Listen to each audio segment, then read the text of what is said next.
Tayo din eh. Yun yung nasa sa ni Tatay sa isang linggo. Hindi kayo tingin ni Tatay.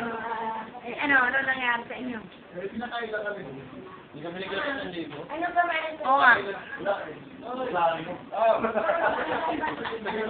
Ginto ba yung Rosario? Wala yung mga huli na katalaga din. Isa na yung halos ng plata. Tanda.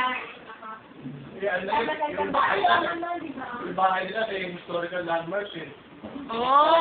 Oo, binibili nga doon ng nilusyo tayo. Hindi na, ano nila din.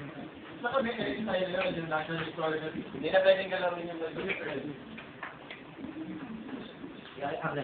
Wala ka eh. Oo, kaya ang yan. Nag-caucus eh, kung sino iboboto eh. Sila, kumain mo na. Mamaya lang. Inisaway yung cake ko. Ayun o. Mamaya. Kuya, kung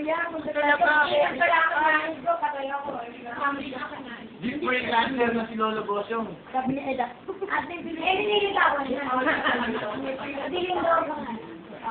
Sabi ng bulo. Parang ayaw. Napunta na sa ikantahan niya si Lolo Bosyong. Hindi parang ako siya eh. Sabado na pupunta natin. Gusto naman. Marami naman to. Nakinig naman, nakinig ka naman. Totoo. Ganyan si Tata Bosyo. Hindi na ating pa ka na yan. Sobra asin nun. Di